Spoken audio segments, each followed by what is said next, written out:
Hey everybody, I had a few requests to post a video on how this thing works. Um, it seems a little complicated at first, this little wine cooler, chiller, and server. Um, what I did is, in order to put a wine bottle in here, you've got to open up this tray, and there's a button on the top that allows you to kind of pull out this nozzle, this little piece that's going to go in the wine bottle. So I can pull it out right here. Let's see, right there. It's kind of difficult at first, and then this allows me to insert this into the wine bottle, and then it's almost like there's a cork up here that you've got to kind of shove it up against. It's kind of hard. You'll tell when it clicks in. It's kind of like putting in a cork back in by hand. So it's not too bad though, and when after you put the cork in, you can close that little lever, and then you put it back in, and then you'll see it'll create a suction, and it's ready. So you just close it up, and then if I wanted to turn on this side, it's not on. I would hit this little button, and then it tries to pull a vacuum on the wine bottle.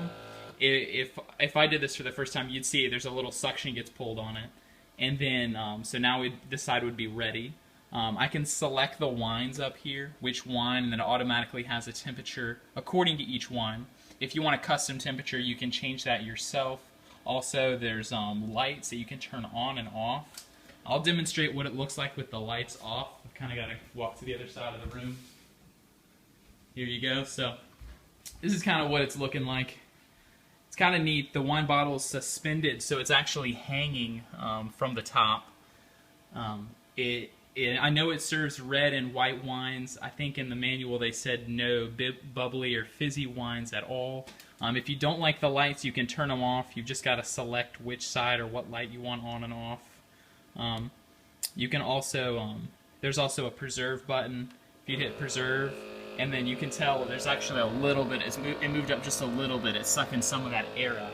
So it can be maintained for a period of time. I think they said 10 days, but with some machines like this, I think they do longer. I've heard. I don't know how true that is, but I wouldn't let it stop me after 10 days. There's also got an aerate function on the top, and right here you can see on and off. There's a little switch. I like to have my wine aerated, so I'll show you here if I can do it with one hand. I don't know how well I can do it here. Maybe I'll switch hands. So let's see. I'll pull this little lever. There's a little lever right here with the blue light next to it. I'll pull it. Let's see. There it goes. So you can tell it's aerated when you see it in the little clear nozzle. And then it'll sit here for a second. Sometimes it'll have a drip because I hit preserve, and I notice it's a little different when I let it preserve, so I guess there's some change or something going on with the vacuum on the line.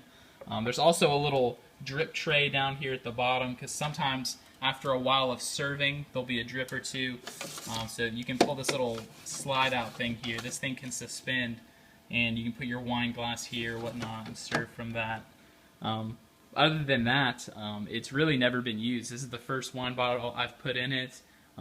There's a box included. It's kind of on the other side of the house, but that's photographed as well. If you got any other questions about it, don't hesitate to ask, and I hope this video has been informative to you. Thank you very much, and have a good one.